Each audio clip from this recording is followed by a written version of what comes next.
This is the Lifestyle Builders Podcast, Show 88, The Firefighter, The Online Marketer, and Making Marriage Work with Amy and Hobie Porterfield. If I didn't have him as my biggest cheerleader, on the days that it is hard, he reminds me of how much I've done and how far I've come.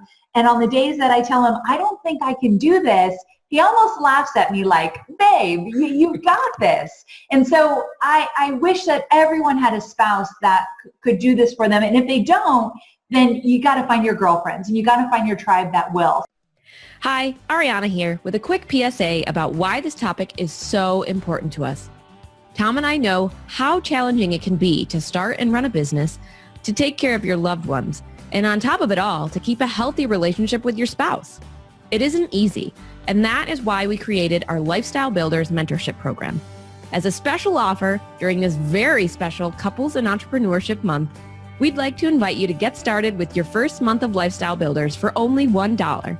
So if you, and your spouse is welcome too, need more strategy, support, and guidance in your business and life, plus people who truly care about you and will keep you accountable, sign up now at tomandariana.com/LBcouples with the code LBcouples.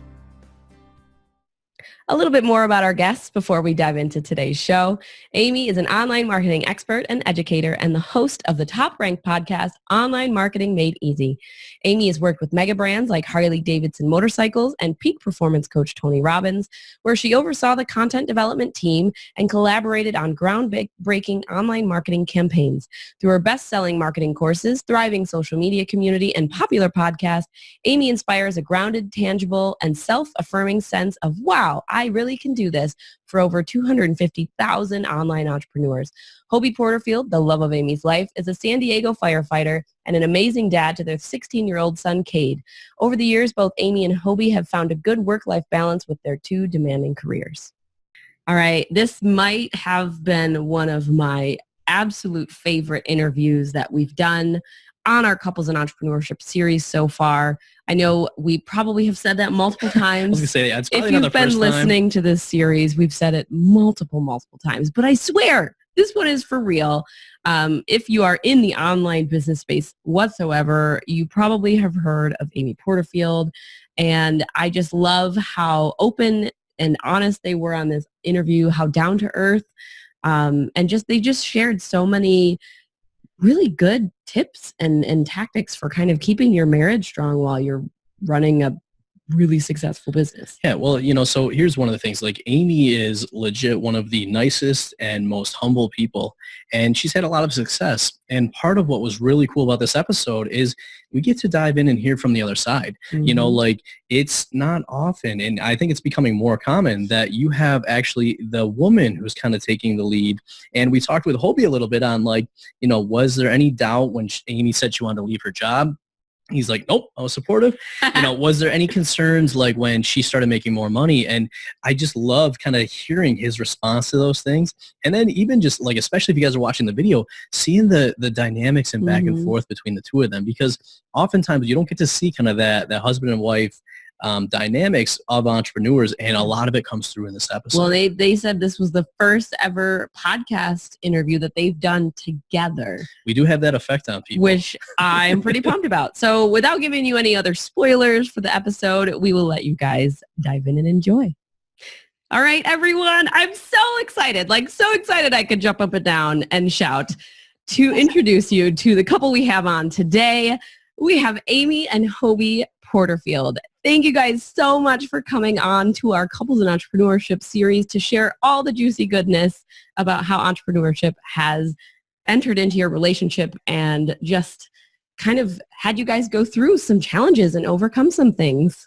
Well, we're so excited to be here. I think Hobie's typically not on video with me, and so this is an extra treat. So thanks for having us. Absolutely. And at Hobie, we appreciate this because what we found from talking to just so many entrepreneurial couples, people are always interested in kind of the entrepreneur. But what's been a little bit surprising is how much interest people have in kind of hearing the other side, because oftentimes we hear the entrepreneur's take, but we don't hear kind of what goes on behind the scenes to make it really work. So we appreciate you coming on today. Hey, thanks for having me. This is cool. Yeah, and we listened to the episode where you came on with Amy and absolutely loved what you guys just kind of dove into, some of the stuff that you've gone through over the years. So I'm excited to dive in a little bit to some of those topics today and some different ones too. Absolutely. All right. So let's kind of start at the beginning. I mean, a lot of people probably know your story, Amy, but you previously worked with Tony Robbins. And then you made this shift from that into entrepreneurship. Like, how did that kind of whole thing come about? And then Hobie, I'm curious to hear what things look like from your perspective as Amy was making that transition. Okay, so like you said, I started with Tony Robbins and I was there for about 6 years and I got the entrepreneurial bug. So I thought I've got to give this a shot. And to put it in perspective with Hobie and I, he at the time was a general contractor. He's now a firefighter. I'll let him tell that part. But he was a general contractor at the time and was working his butt off. And then I was in corporate. And we met about 2 years before I left corporate. So he had known me in that other world. He also knew me when I didn't have any money, which is always a joke between us. Like, I loved you before our business was successful. And so that's really fun. But I ventured out into starting my own business about 2 years after Hobie and I started dating. I quickly got married right when I started this business, which was interesting in itself. And I now have built a business where I help entrepreneurs create online courses based on their expertise and then promote their courses with webinars and live launches. So that's essentially what the business is. And so, Hobie, I know, like, anytime I've come to Ariana with an idea like, hey, we're going to start a new business, or hey, I'm going to leave my corporate job where I'm making a pretty good salary to do this entrepreneurship thing, she usually looks at me with like giant eyes and she's like, what are you talking about? So how did that look from your perspective when Amy brought this up, like this idea? Yeah, for me, it was different just because I had done that. I had already left corporate world, started my own contracting business, which was terrifying, and had a bunch of friends at the time that helped me do it. And they were like, what's the worst that's going to happen? You have to get another corporate job. So when Amy decided to do it, I was all about it because I knew she wasn't happy with what she's doing and she just wanted something different. So I was actually excited about it. Yeah. But I'm a leap person, so Hobie will take more risks than I will for sure. He's not as much of a warrior as I am, so that keeps it interesting. I love that. And it's that different personality type is so apparent in a lot of the couples that we've talked to in this series, where it really is how everyone makes things work, because that different personality, you have the other person that kind of fits into those gaps and those holes. So I love hearing that Hobie is the leap taker and he's helping you get over the worries and like, no, you should do that. That's amazing. And I know that's one area a lot of entrepreneurs struggle with, is their spouse isn't necessarily the risk taker. So they have to find other support from other places before they can really get ready and take the leap. You know, I love that you say that, because I was at a women's retreat this past weekend, and there were some women that stood up and they talked about their spouses not supporting them and how they really are struggling because they don't have the support of their husband to encourage them and cheer them on. Now, I don't think it's just the husband's fault. I think it's a two-way street for sure. So no husband bashing here. However, I thought in my head, I can't even imagine if I didn't have him as my biggest cheerleader. On the days that it is hard, he reminds me of how much I've done and how far I've come. And on the days that I tell him, I don't think I can do this, he almost laughs at me like, babe, you've got this. And so I wish that everyone had a spouse that could do this for them. And if they don't, then you got to find your girlfriends and you got to find your tribe that will. Sometimes the spouse, whether it be a husband or wife, they just are scared. And so instead of hating them for it, I think it's important that you understand they're just in a different place than you. I'm very fortunate. I bet you two are very fortunate, but I know not everybody is. Yeah, I love that you bring that up, because I was that spouse that for a very long time. And it was the fear that held me back from truly understanding why he wanted to do those things and why it was so important to him. And I think it is that, you know, we all, the entrepreneurs in us, we get to this point where we are like gung-ho for the business and we're so excited for everything and all the opportunities. And we forget that our spouse hasn't had all of that. They haven't had the experiences. They haven't had those aha moments. They haven't had the support and the communities like holding them up and saying, you can do this. So they're completely out blind and in the cold. Like, what are you talking about? I don't even know what you're trying to do. Yeah, very scary for some. Yeah, well, it's interesting. So I'm actually speaking at an all women's event tomorrow. And, I get invited to speak at a lot of women's events. And what we found is that it's less about like male, female, more about like who's the entrepreneur and then who's maybe not. And, early on, what we found was that I was jumping into like, hey, I want to start a business. But what I wasn't doing was talking about like why I wanted to do that. And that was what helped us really get aligned. And once we had that alignment, the next challenge we had was, okay, well now what roles do we each play towards that? Mm-hmm. So like, once Amy left, Hobie, how did your role kind of change? Because she was now into the business. I'm sure there was challenges early on with trying to get the business working and all of that. So like, what kind of role did you have to shift into when that transition happened?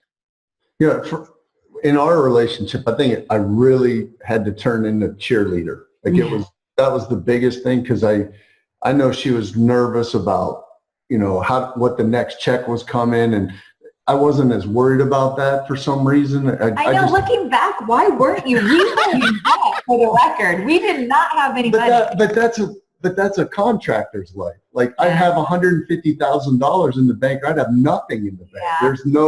There was no even balance. So I was used to the roller coaster. Mm. But I could see that Amy, coming from the corporate world, she was used to the first and 15th, the check was in the bank, and now it's not there, and it was like, it's going to be okay. So I think cheerleader became the first biggest role, because I know that she was questioning everything at the beginning.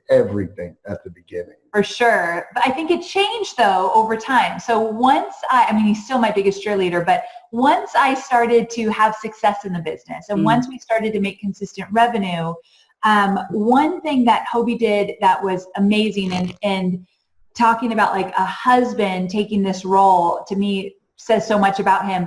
He got in there and he helped me do the things that I typically would have done, such as, simple things like cooking and picking up Cade and making sure our house was taken care of and making sure the bills were paid and all of that stuff that when I got stressed out kind of started to fall to the wayside. He never had an ego to say like, well, that was your job, the women's work or whatever. That was never a thing. And so he became a firefighter a few years after I became an entrepreneur. So at 38 years old, when in California you're like 21 when you become a firefighter. It's like an old man who becomes a firefighter, changes his whole career. That's a story for another time. But he had more time off because it's 24 on, 24 off. And so that helped us immensely because you just stepped into the role. Did you ever think like this is demeaning? Like you could tell the truth. No. I don't. No. It was hugely helpful. Well, yeah. And what I'm hearing and seeing right here is that part of why, like, you could probably be the cheerleader, and part of why that was okay was because you knew what Amy was capable of. Like, I know I've done similar things with Ariana. Like, people have said, well, what if, she made more money than you, or what if she was the one out speaking? And I'd be like, I would be in the front row supporting her because it's not like a me versus you. It's a us and how we can help as many people as we can. Yeah, that's exactly how I felt the whole way too. You look at her, you look at your wife, and like, I knew she would kill it at that. I knew she would kill it. I knew she would kill it. I knew it. I had no question. So I didn't. Sometimes she questioned it, but I never did. And then when it started happening, it got so exciting that it was almost like I wasn't trying to cheer. I was always cheering because I'm like, I told you. Yeah, he gives you a lot of I told you so's. Yeah, it was funny. So we, same type of thing with Ariana. Like, she had all this greatness and she was kind of afraid to let some of it out. And I remember the first time we actually spoke together at an event, and we were midway through the presentation, and I found myself just there watching her like, gosh, look at her. And then after we got done speaking, everyone else is like, Ariana, like, you came out of your shell. You're awesome. And like, that was just so fulfilling to be able to see her step into everything I get to see, but now like everyone else gets to see it too. Yeah. It's so true. Ariana, did you have a moment in that situation where you were like, oh, I'm in my groove? I did. I had a couple moments like that until Tom went off script per se. Oh, wow. He's one of those wanderers where you like get into conversation and he just goes on side tangents or he comes up with a story. And like we didn't have a like memorized script or anything for our talk, but it was like a formatted outline where we had like a certain topic and then we would talk about these couple bullet points and we had a story and then so we would be in the middle of the talk. This is my first time ever speaking in front of a large group of people. And all of a sudden he just went on a side tangent. And I was like, what? Okay. Yeah. What are you doing? I would have freaked out. I like a good format or an outline. So Tom, don't You're with me. You're with me. Yeah. Amy I just brought him back. I just called him out on it basically in front of everyone and I brought it back to where it was supposed to be. Perfect. Amy doesn't know that I have a secret plan every time which has only been a few times that we've done anything on air together. I will not be available until right before it starts. That way she can't say, this is what I'd like to talk about. These are the things I want to do. I'll just show up and be like, oh, I'm sorry I was late. Because then I can't script. I can't script. So I can script till the cows come home. So. I love it. The secret is out now. Now we know. Exactly. So I know one of the things like for us, like people always come to us and say like, how do you guys balance everything? You know, you're married, you've got businesses, your parents, and especially like for you guys, you know, with the crazy schedule of like being a firefighter, like how do you guys balance everything? I think that took a lot of practice because I think at first we'd have moments where we get a little resentful towards each other and we knew we loved each other, but it'd be like one morning we wake up and one of us is snippy and we started recognizing, and so then we would talk, what's the matter? Well, I'd like a little time. You've given me no time in the last while. We would do that. Okay, well, he would do that. So let me add my 2 cents here. So we took the love language quiz really Which fast. Love. Hobie, you can't hit the thing because the camera shakes, just for the record. Yeah, he's a fidgeter. He is a fidgeter. So we took the love language. I'm dying to know if you guys, have you taken that too? Mm-hmm. Okay. We totally have. So he is, I'm acts of service. You do the dishes and you're the sexiest man alive to me. And he is quality time. And so I've learned that if I give Hobie even 20 minutes of my time in the morning over coffee, that's your favorite time. So if I just slow down for a minute and we sit, and he comes home from the fire station, let's say around 8 a.m. So I'm just, getting ready with my coffee and such. If I sit down with him, our morning is fantastic. But if I don't have time for just a 20-minute chat, he's hurt by that. And I get it. And we've talked about it. So the love language has changed everything for us. And he'll do acts of service all day long, which is so amazing. So what do you do? We had two really high ones. So it was hard to pick just one. I am quality time and acts of service, and he's acts of service and physical touch. Yep. Okay. So it's so important when you know it. It is so much better when you know it. What we found was early on, we didn't know our roles, and that caused us just all sorts of struggles. And we started taking different personality tests. And once we shared, we're like, oh, we're complete opposite. And when you do that thing, it's not because you're like tearing down the idea. It's like, that's what you do. And it's actually a really good thing. Yeah. And then when we took the love languages, like that even just took it to the next level, because now it's like, okay, now we understand how we have to show up for each other. And people always thought we were weird that we never give each other gifts. And when we got done with that test, we both so much sense. rated like 1 on gift giving. Yep. Yes. Yeah. So, like, sorry, family and friends. But it's so important. But it's interesting that you talk about roles, because if I think about our roles, like, okay, so in my business, Hobie knows nothing about Facebook ads or funnels or email marketing, nor do you want to. Like, I was going to say, he probably hates hearing all those words. Yes. I'm good. He's good. However, we just had a situation where I was planning a launch and I was very stressed about it. And my project manager, Chloe, came over to my house. We sat down till probably 7 o'clock at night, mapped it all out, and the launch was going to be in about, 60 days or so. And so Chloe left, and Hobie and I went on a walk. We do that a lot at nighttime, kind of to clear our heads. It's a really good time to spend time together. And I'm like, I am so stressed out. And I probably talked for the first 20 minutes. He didn't get a word in edgewise. talked, told him all the things that were wrong and how stressed out I was. And he doesn't know my business like I mentioned. However, he does know me. And he said, are you doing this for the money? Like, are you trying to make a certain amount of money to hit a certain goal by this certain time? And what if it wasn't about the money and you just let yourself have a little time? And the minute he said that, I was like, oh, I'm not doing this launch in 60 days. I'm so stressed out. It was too much.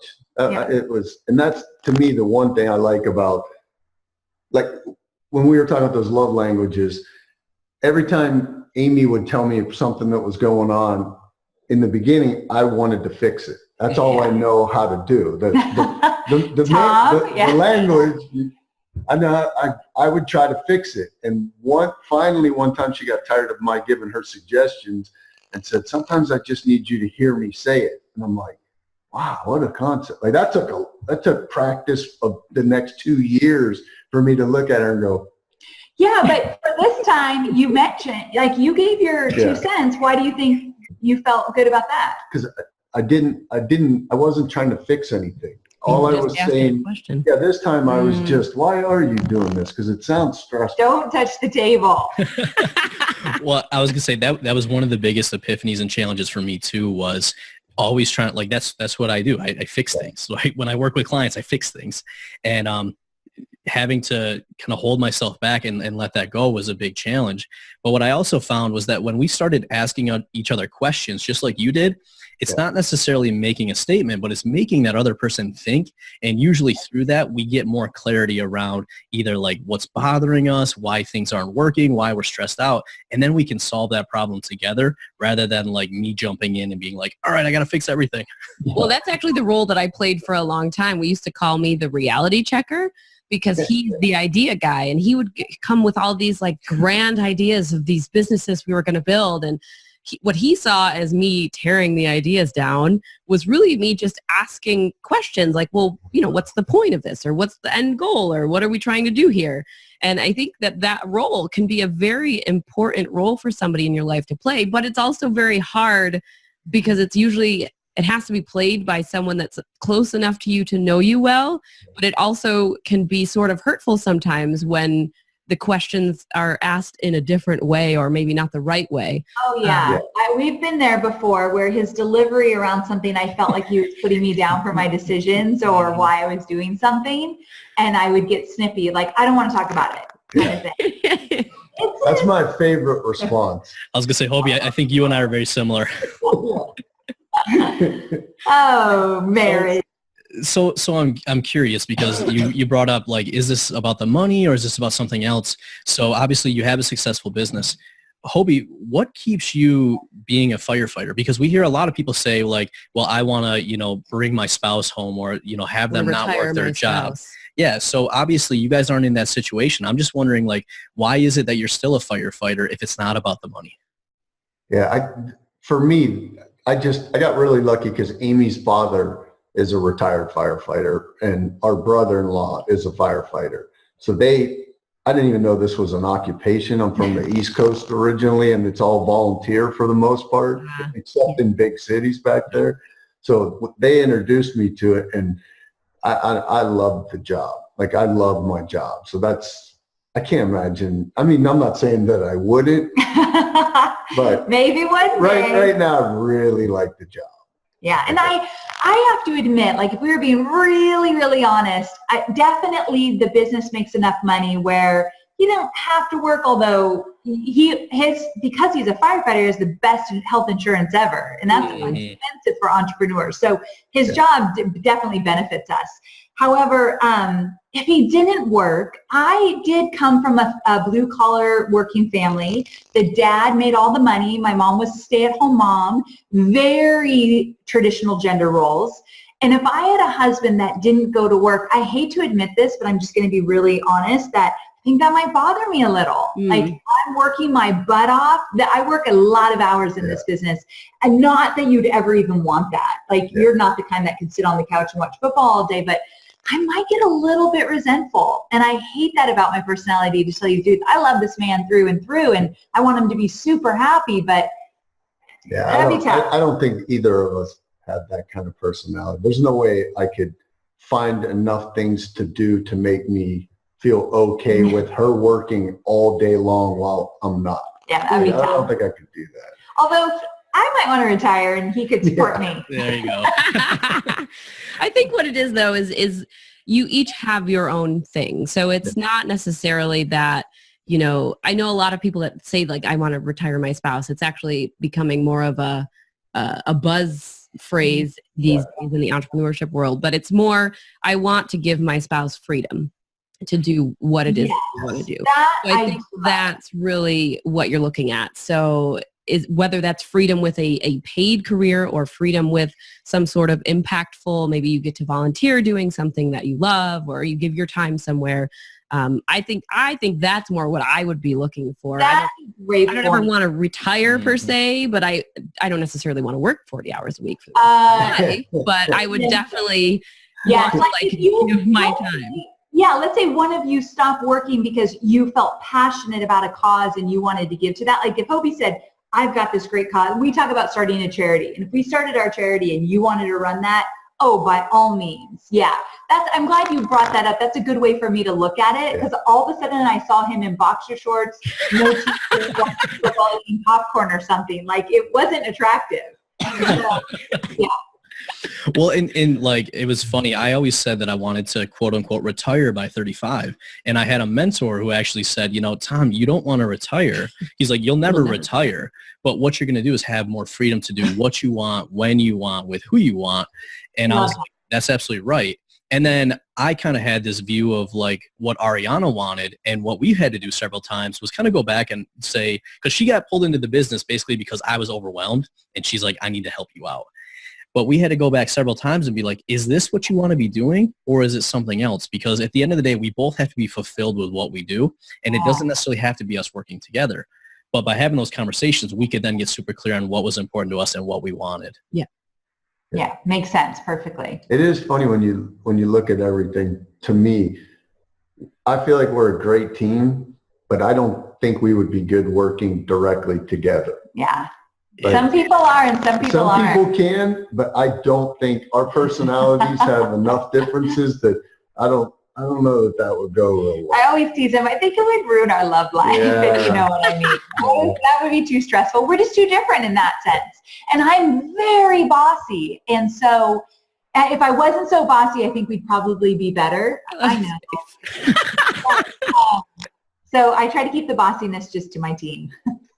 Yeah, well, I mean, we've gone through it, and we've had to do, I think, a lot of extra work because we work together, you know, because you get this thing like, okay, are we speaking as like business partners? Are we speaking, like I've explicitly had to say sometimes, I'm coming to you as your husband, not as your business partner. Oh, wow. You know, because like I'm used to coaching people. So when I'd be asking a question, sometimes she's like, is he like subliminally like coaching me? And I'd be like, no, I'm coming at you as your husband. But it took a lot of extra work. Yeah. I'm going to identify that from here on. It got a little bit convoluted at times because, you know, it does cross over. We live together, we work together, we're with each other 24/7. So, you know, and obviously parenting is just thrown up in that mix. So it's been a little bit nuts, but I think going through love languages, going through the personality test, and just like staying really, really on top of our goals and staying aligned and like, what is it that we want out of life has helped us kind of keep going up to that next level of communication of our roles and defining like what we have to do, because it's always changing as well. So I'm sure you guys know that. Oh, yes, for sure. Stop and testing seems big to me. What's you know, that? when there's a little issue, I think that was the thing that was the best thing we got good at, was not letting something fester. Like if you could let it sit for an hour or two, but then you have to talk about it, because I know early we had a couple issues that we both held in for a couple days or a week or something, and it would come out totally sideways, and then we both feel bad. Mm-hmm. Man, now when it comes up, it's like, well, that's making me angry. Like right away, we get it probably out. To an extreme. Like, let's talk about it now. Well, it's so important too, because we had one time where like, you know, we had like squirrels that like got into our attic somehow, and Ariana like freaked out about that. And then, you know, what we realized, traveling in the attic. I was like, I can. Yeah. And I mean, totally understood. You could hear him. But like when we kind of looked through it and got some support with it, it was like, well, it's not about the squirrels. It's actually about this other thing that you guys didn't address like a long time ago. Pretty much. So now what we figured out is addressing those things when they're small. Yep. Lets them not fester into those bigger things. Yeah, that's a good analogy. I like it. So I'm curious, you guys talked about starting a charity. And one of the things we've seen and experienced ourselves is that as entrepreneurs, we work so hard and so long to kind of like make it work. And then sometimes it's a challenge when you finally see success to realize like, okay, well, what's next and what's beyond that? So I'm curious, as you guys have seen success and obviously you're looking at the future, what is next and what kind of drives you now that you've gotten kind of yourselves taken care of? That's pretty good. Yeah. Well, it's funny because the last 2 years, we've actually really started looking at that, which we had not at all before. So now it's kind of like, what does maybe a retirement place look like or a second home? But then the charity has been forefront for us for about 1.5 years now, like trying to identify exactly what we think that looks like. Yeah. So we talked about starting a charity, like you said, about 2 years ago. We always give to charity and we give a big chunk of money to different things. But we have people in our community that need it. Hobie had a firefighter friend and he had just gotten married. They were a little bit like in their 40s, so they had waited and she got in a car accident and literally, I don't think, not brain dead, but it's horrible. Yeah. And he had to retire as a firefighter because he wasn't going to be able to support her and make the money and get to work. And so we thought, in situations like that, we want to be able to have a charity that could help him so he doesn't have to retire and she does get the support and all that stuff. So those situations in our community made us think like we'd love to be able to say where the money's going. So we're very serious about that. We want to get our own charity going, but also we are looking. Our son is 16. He just started driving yesterday. So I see you have a little one back there. Hi. So, he just started driving yesterday, which is a big deal to us. Yeah, we love it and we're scared. And so 2 years, he's out of the house. He's an only child. He's my stepson. So there's a lot we could do. And if Hobie wasn't a firefighter, we could live anywhere. So we have some exciting times ahead of us and we're just kind of trying to figure it out at this point. Aren't we all? Mm-hmm. Yeah. Right? All right. I love it. So let us know. Yeah. I think we have talked about a lot of great stuff today. And I would love to hear if there's anything that you guys think in particular you want the listeners to take away from listening to your story, your experiences. You can each give an answer if you both have something. Okay, I'll go first. Okay. I knew you would. So you knew I would. I have a lot to say. So I think that if other couples are listening, I think I want to go back to the person listening that they have a spouse that's not totally on board with what they're doing. And I want to put it out there that, again, have compassion for where they're at. It's likely fear. They're likely scared and they don't really understand it. And I love what you said about they're not going to the events and getting all the inspiration or hearing the podcast in their ear every single day. They don't have maybe that entrepreneurial bug. But that doesn't mean that you can't make it work, and it doesn't mean you have to have their support in order to move forward. Let them not understand it right now, and I think just stepping into your own power around that, they'll start to see it along the way. So I just know I'm fortunate with how Hobie handled it, but I know that that's not necessarily the norm. So I just kind of want to inspire anybody who might be in a different situation. It won't always be that way. It definitely can be different, but you've got to just keep moving forward. I love that. I would think that patience is communication. Like that. I don't know. I was just thinking about that right now. You've got to be patient, both the person in the business and the spouse, but you have to communicate. Patience isn't biting your tongue. Patience is calmly discussing whatever's going on at the time. I'm Italian, so the calmly doesn't always come out. When we first met, he'd say, "Why are you always like fiery like that?" I'm like, "Why aren't you fiery? Like, I need some emotion here." So Came from zero confrontation to everything confrontation. I like a little spark. So now we do. That's what keeps things interesting. Right? I love that though. Patiently communicating. Yes, he's good at that. Yeah. All right. Well, I mean, for most people listening, they're probably going to know where to find you. But if they don't, Amy, where is the best place for them to reach out and find out more about what you've got going on? Well, thank you so much for asking. I have a podcast called Online Marketing Made Easy. So if anyone's interested in learning a little marketing strategy, you can find me there. Awesome. It has been another amazing episode with your hosts and lifestyle builders.